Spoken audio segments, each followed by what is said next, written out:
हम पढ़ने जा रहे हैं पाठ 6 उपसर्ग एवं प्रत्यय। उपसर्ग एवं प्रत्यय के बारे में हम इस पाठ में पढ़ेंगे। शब्द भाषा का आधार है। किसी भाषा की जीवंतता उसके शब्द भंडार से ही परिलक्षित होती है। इसके लिए आवश्यक है कि नवीन शब्दों की रचना की जाए। नवीन शब्द रचना के प्रमुख कारक है उपसर्ग और प्रत्यय। ठीक है, तो उपसर्ग शब्दों के आगे लगते हैं और प्रत्यय उनके पीछे। तो उपसर्ग कौन से होते हैं? जो शब्दों के आगे लगकर एक नया रूप परिवर्तन करते हैं, और प्रत्यय जो शब्दों के पीछे लगकर शब्दों में परिवर्तन करते हैं, वो प्रत्यय होते हैं। जैसे कि सफल, सफल शब्द में अ उपसर्ग लगाकर क्या बन गया? असफल शब्द बना। ठीक है, और सफल शब्द में ही ता प्रत्यय लगाकर सफलता शब्द का निर्माण हुआ। तो आइए इनका अध्ययन करते हैं, उपसर्ग और प्रत्यय का। तो उपसर्ग शब्द दो शब्दों उप प्लस सर्ग के संयोग से बना है, जिसका अर्थ है उप अर्थात पास, सर्ग अर्थात सृष्टि, निर्माण अर्थात पास रहकर नए शब्द का निर्माण करना। जैसे उप प्लस देश तो क्या बन गया? उपदेश। अभि प्लस मान अभिमान, आ प्लस नाथ अनाथ। ठीक है, हिंदी में अनेक भाषाओं के उपसर्ग प्रयोग किए जाते हैं, जैसे कि संस्कृत के उपसर्ग। ठीक है, तो संस्कृत के उपसर्ग कौन से होते हैं? उपसर्ग क्या है? अ। इसका अर्थ क्या होगा? नहीं और अभाव। इससे शब्द कौन से बनेंगे? अधर्म, अजर, अमर। ऐसे ही उपसर्ग क्या होंगे? अनु। इस अनु का अर्थ क्या होगा? पीछे और समान। तो इससे शब्द क्या बनेंगे? अनुभव, अनुराग, अनुज। ठीक है, ऐसे ही उपसर्ग आपका क्या है? अभी। इसका अर्थ क्या है? पास। तो इससे शब्द क्या बनेंगे? अभिमान, अभिनेता, अभिलाष।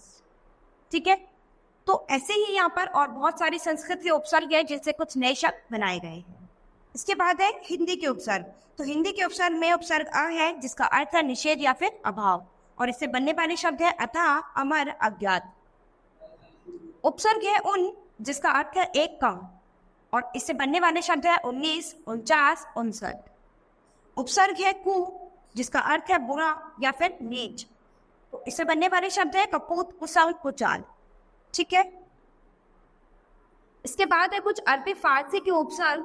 उपसर्ग है आपका बद, अर्थ है बुरा, तो इससे बनने वाले शब्द बदमाश, बदबू, बदसूरत।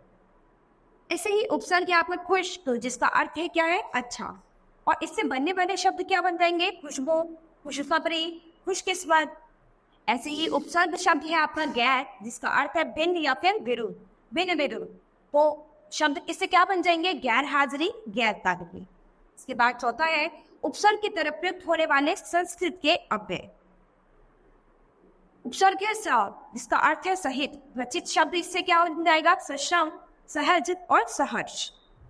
उपसर्ग आपका चिर, जिसका अर्थ है बहुत, इससे बनने वाले शब्द क्या है? चिरायु, चिरकाल, चिरंजीवी। उपसर्ग है पुनः, अर्थ है फिर, इससे बनने वाले शब्द है पुनर्जन्म, पुनरागमन, पुनर्विवाह। उपसर्ग है पुरा, जिसका अर्थ है प्राचीन, बनने वाले शब्द है पुराकाल, पुरातत्व, पुरातन। इसके बाद आते हैं आपके अंग्रेजी के उपसर्ग। उपसर्ग है आपका 22, अर्थ है उप, रचित शब्द इससे क्या है? Vice principal, vice presidents. उपसर्ग है आपका सब, जिसका अर्थ क्या है? अधीन, और इससे बनने वाले शब्द क्या है? सब कलेक्टर, सब रजिस्ट्रार। एक से अधिक उपसर्गों का प्रयोग, कुछ शब्दों में एक से अधिक उपसर्गों का प्रयोग होता है। अत्याचार यानी अति प्लस आ प्लस चार। ठीक है, तो यहाँ पर आपके 3 शब्दों से मिलाकर ये क्या बना है? अत्याचार। ठीक है, तो अति प्लस आ, 2 उपसर्गों का इसमें प्रयोग हुआ है। ऐसे ही सुसंगठित, तो सु प्लस सम प्लस गठित। ठीक है, तो यहाँ पर भी 2 उपसर्गों का प्रयोग हुआ है। पर्यावरण में परि प्लस आ प्लस वर्ण। ऐसे ही निराकरण में निर प्लस आ प्लस करण। ठीक है, इसके बाद हम पढ़ेंगे प्रत्यय के बारे में। कुछ शब्दांश शब्द के अंत में जुड़कर उनके अर्थ में नवीनता लाते हैं। इस बदलाव से उनके अर्थ में परिवर्तन होता है, अतः कहा जा सकता है जो शब्दांश शब्द के अंत में जोड़कर उनके अर्थ में परिवर्तन लाते हैं, वे प्रत्यय कहलाते हैं। जैसे पढ़ प्लस आंखों, तो क्या बन गया? पढ़ाकू। तो यहाँ पर प्रत्यय क्या है? आंखों। ऐसे ही दयालु प्लस ता, तो प्रत्यय क्या हो गया? ता, तो क्या बन गया? दयालुता। ऐसे ही लिख प्लस आवट, तो प्रत्यय क्या हो गया? आवट, तो आपका शब्द क्या बन गया? लिखावट। ऐसे ही शेर प्लस ली, तो क्या बन गया? शेर। बात करेंगे प्रत्यय के प्रकार। प्रत्यय कई प्रकार के होते हैं। कुछ प्रत्यय संज्ञा में लगते हैं, कुछ सर्वनाम में, तो कुछ विशेषण में। कुछ प्रत्ययों से लिंग परिवर्तन हो जाता है तो कुछ प्रत्यय विभक्ति के रूप में प्रयुक्त होते हैं। हिंदी में अनेक प्रकार के प्रत्ययों का प्रयोग होता है। कुछ प्रत्यय संस्कृत के हैं, कुछ अरबी फारसी के हैं, तो कुछ हिंदी के अपने। अध्ययन की सुविधा के लिए हम इन प्रत्ययों को मुख्यतः दो भागों में बांट सकते हैं। सबसे पहला है कृत प्रत्यय, दूसरा है तद्धित प्रत्यय। कृत प्रत्यय धातुओं के अंत में लगकर संज्ञा विशेषण तथा अव्यय बनाने वाले प्रत्यय को कृत प्रत्यय कहते हैं। इनके योग से बने शब्दों को कृदंत यानी कृत प्लस अंत कहते हैं। जैसे कि पीनम प्लस आओ तो क्या बन गया? प्याओ। ऐसे ही बत प्लस आनी तो क्या बन गया? मथानी। खेनिया प्लस आड़ी तो क्या बन गया? खिलाड़ी। थकना प्लस आवट तो क्या बन गया? थकावट। कृतवाचक कृत प्रत्यय जिन प्रत्ययों के योग से क्रिया के करने वाले अर्थात कर्ता का बोध हो उन्हें कृतवाचक कृत प्रत्यय कहते हैं। जैसे कि प्रत्यय क्या है आपका? अक।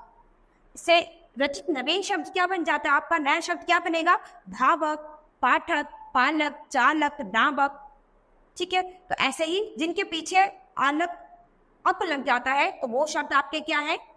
अक प्रत्यय से बने हैं। ऐसे ही आका, तो आपका प्रत्यय लगाकर कुछ नए शब्दों का निर्माण करेंगे। लड़ाका, ठाका, है ना, तो धड़ाका, लड़ाका, ये सब शब्द जो है वो आका प्रत्यय से बने हैं। ऐसे ही आलू, आलू प्रत्यय से बनने वाले शब्द है चालो, झुगड़ालो। ऐसे ही आड़ी शब्द से बनेंगे अनाड़ी, खिलाड़ी। अपर से भुलक्कड़, घुमक्कड़, पियक्कड़। हार से होनहार, पालनहार, विहार। वाला से रखवाला, जाने वाला, रहने वाला। कर्मवाचक कृत प्रत्यय जिन प्रत्ययों के योग से क्रिया के कर्म का बोध हो उन्हें कर्मवाचक कृत प्रत्यय कहते हैं। जैसे कि प्रत्यय आपका क्या है? आवना, तो नवीन शब्द क्या बना? लुभावना, डरावना, सुहावना। ऐसे ही प्रत्यय शब्द आपका क्या है? औना, तो क्या बन गया? खिलौना, बिछौना। ऐसे ही प्रत्यय आपका क्या है? नी, ओढ़नी, सूंघनी, कतरनी। ऐसे ही प्रत्यय आपका क्या है? ना, तो क्या बन गया नया शब्द? गाना, खाना, पीना, बचाना। ठीक है, इसके बाद आते हैं आपके भाववाचक कृत प्रत्यय जिन प्रत्ययों के योग से क्रिया के व्यापार अथवा भाव का बोध हो उन्हें भाववाचक कृत प्रत्यय कहते हैं। जैसे कि प्रत्यय क्या है आपका? अन, तो इससे बनने वाला शब्द क्या है? श्रवण, गमन, पठन, चलन, मिलन। जैसे कि प्रत्यय आपका क्या है? आवट, तो नया शब्द क्या बना? लिखावट, दिखावट, सजावट, मिलावट।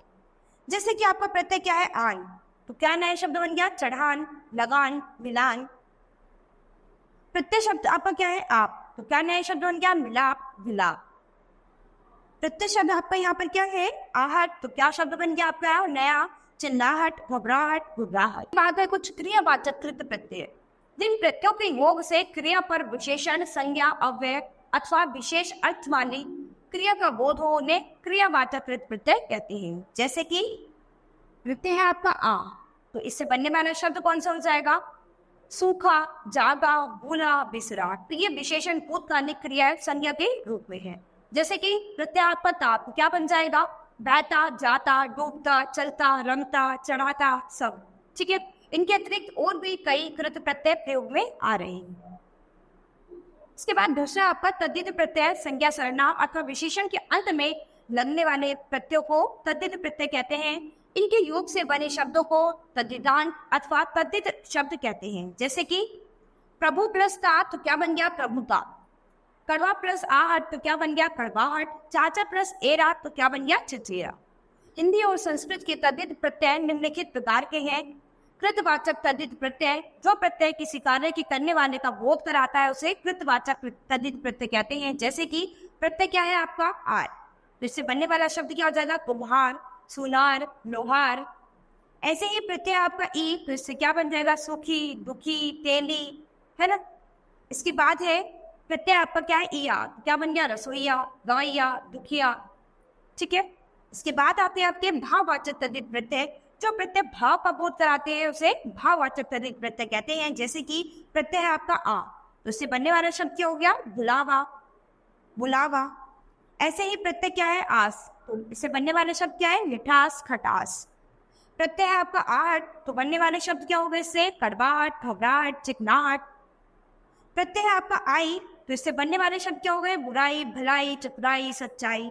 ठीक है, इसके बाद है आपके संबंधवाचक तद्धित प्रत्यय, जो प्रत्यय संबंध का बोध कराते हैं उन्हें संबंधवाचक तद्धित प्रत्यय कहते हैं। जैसे कि प्रत्यय आपका एरा, तो इससे बनने वाले शब्द क्या हो गया? ममेरा, चचेरा, मौसेरा, फोफेरा। प्रत्यय आपका आर, तो क्या बन गया शब्द? ननिहाल, ददिहाल, ससुराल। ठीक है, के बाद है गुणवाचक तद्धित प्रत्यय। जिस प्रत्यय से गुण का बोध हो उसे गुणवाचक तद्धित प्रत्यय कहते हैं। जैसे कि प्रत्यय है आपका आ, तो इससे बनने वाले शब्द क्या है? भूखा, सूखा, रूठा, प्यासा। ऐसे ही प्रत्यय है आपका आनु, तो क्या बन गया? कृपालु, श्रद्धालु, दयालु। ऐसे ही प्रत्यय है आपका आओ, तो क्या शब्द बना? पंडिताओ, उपजाओ, चढ़ाओ। इन प्रत्यय के लिए पंकिल, जटिल। यह प्रत्यय के लिए पटनिया, जौनपुरिया, कानपुरिया, जबलपुरिया।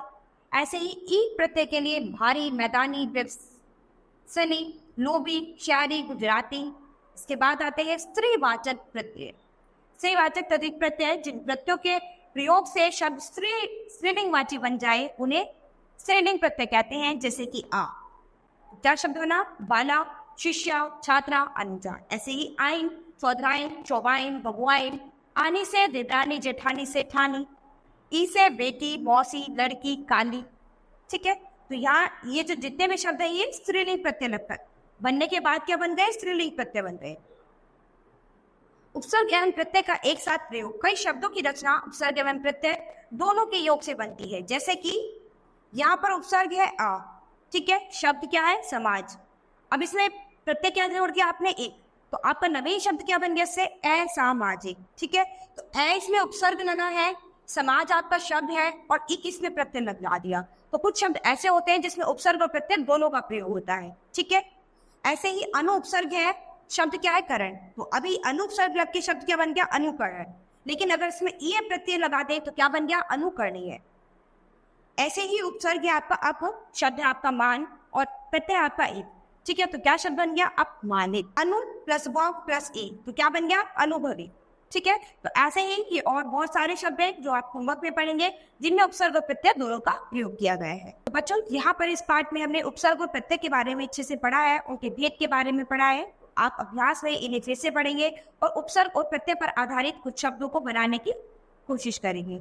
ठीक है, तो बच्चों आज ये पाठ हमारा यहीं खत्म होता है। अब हम अपनी नई क्लास में मिलेंगे अपने नए पाठ के साथ। धन्यवाद।